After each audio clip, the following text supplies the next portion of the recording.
And I sat in his waiting room for a long time. Finally, he called me in, set me in a comfortable chair, told me to just close my eyes and take a deep breath.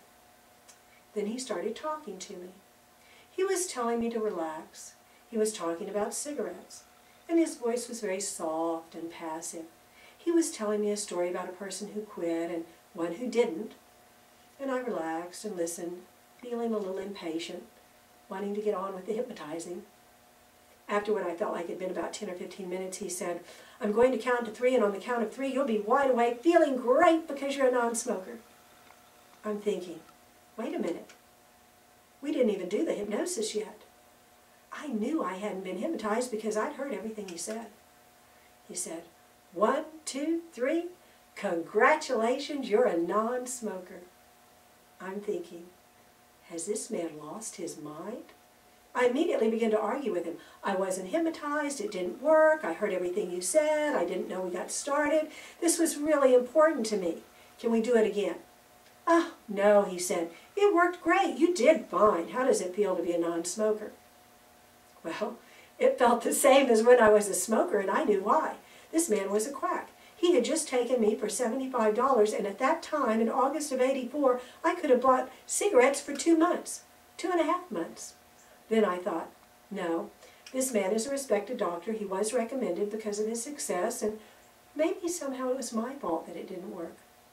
I'll give him the benefit of the doubt. So I politely told him I would just go ahead and schedule a second session for next week since it didn't work.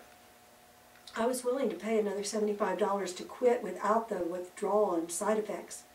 He said, no. He said, you did fine. You're a non-smoker. It only takes 1 session, and he would not see me again. That made me extremely angry.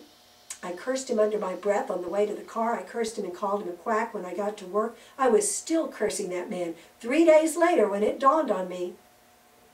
I hadn't thought about a cigarette in 3 days. But back then, I worked in a room full of smokers. This was before they even had no smoking sections. So, was this a great revelation to me? No. I knew I wasn't hypnotized, and therefore this was not going to work. I might be doing great right now, but whatever happened was bound to wear off because I was never hypnotized. Over and over I told myself that pretty soon I was going to want a cigarette. And eventually I did start having some mild urges, although they were never very strong, certainly not strong enough to justify having a cigarette. 3 weeks after my visit with the doctor, I went to see another hypnotist. At the time, I was involved in sales, and a few of my colleagues had been to this lady, who was not a doctor, for motivation and energy type of program, and swore to the results. I called her up and made an appointment for salesmanship. When I arrived, she asked me if I'd ever been hypnotized before, and I said, no, but I did go to Dr. So-and-so for smoking. However, it didn't work. I was never hypnotized. She asked me if I'd rather be hypnotized for smoking instead of sales motivation, and I said, no, I don't smoke anymore. I went on to explain that he only spent about 10 minutes with me or so, and I heard everything he said. And even though the urges went away completely for a while and were now very manageable, I knew I hadn't been hypnotized. She took the time to do what he didn't. She explained to me what hypnosis was and how it worked. She knew the man and assured me that he most likely had spent about 45 minutes with me. She explained to me that you don't feel hypnotized, and let me know that it really did work. She also pointed out that when I was repeating over and over to myself that it would wear off, I was programming my subconscious mind for just that, for it to wear off. She did a motivation session for me and threw in a sentence or two at the end about remaining a non-smoker. And again, I didn't feel hypnotized. The time went by very quickly. But this time I knew it was okay. I left her office and never had another urge for a cigarette. Since then, I've learned a lot about the subconscious mind and how it works. With hypnosis, the changes occur so easily and subtly that sometimes it takes a while to even recognize your success. Before we begin your session, there are a few points I'd like to address. Most people, especially women, are concerned about gaining weight when they quit smoking. Specific suggestions to help you avoid overeating and/or substituting food for cigarettes are included in your session unless you don't want them to be. This will help you avoid gaining any additional weight. It is important for anyone concerned about weight gain to use substitutes for their mouth over the next month or so, even if you don't have an urge for a cigarette. When I've asked women who quit smoking easily but gained weight if they use substitutes, the answer has always been, no, I didn't need substitutes, I didn't want a cigarette. Even though the cigarette urges are gone, there may be a tendency for that oral gratification, hand to mouth. So chew sugarless gum, suck on a low-calorie mint or candy, chew on a toothpick or a coffee stir stick.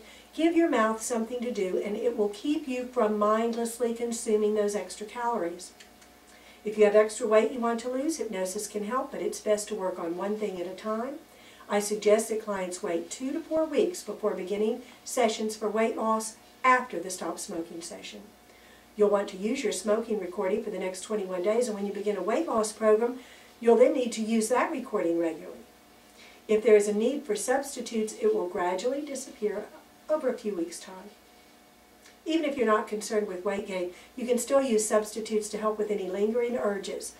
Use substitutes for your mouth as indicated previously. For your hands, use anything that you can move between your fingers.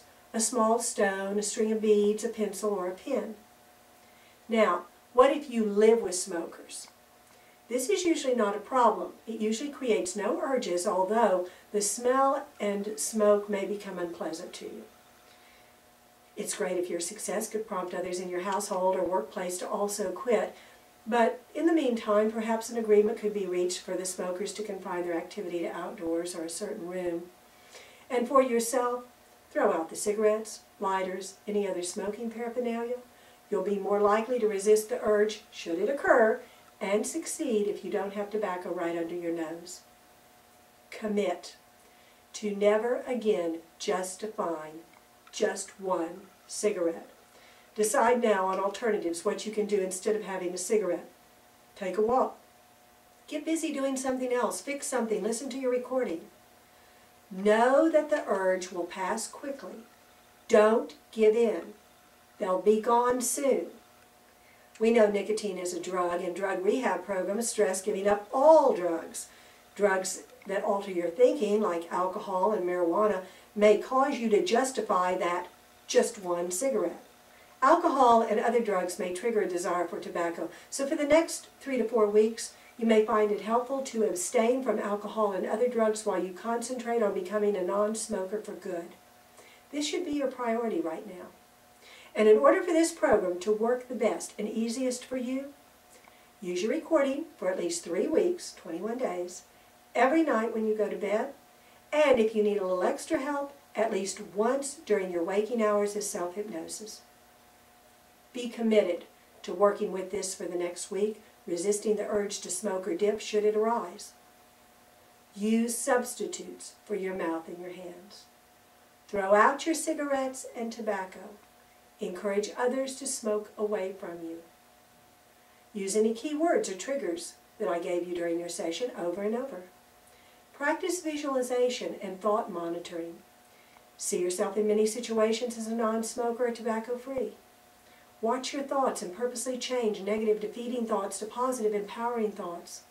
2 million Americans quit annually. You can too. You may want to avoid old cigarette situations for a while. If sitting with coffee and your paper in the morning triggers an urge, change your routine a little bit. Chew some gum or use your tape for background as you read. Fast forward past the relaxation. If being around smokers or alcohol triggers the urge, change your routine for a while. Also, I want to say one more time, after your session, you probably won't feel any different than you do right now, and that's okay. That's normal. There's usually no great revelation of, oh, wow, I'm a non-smoker forever.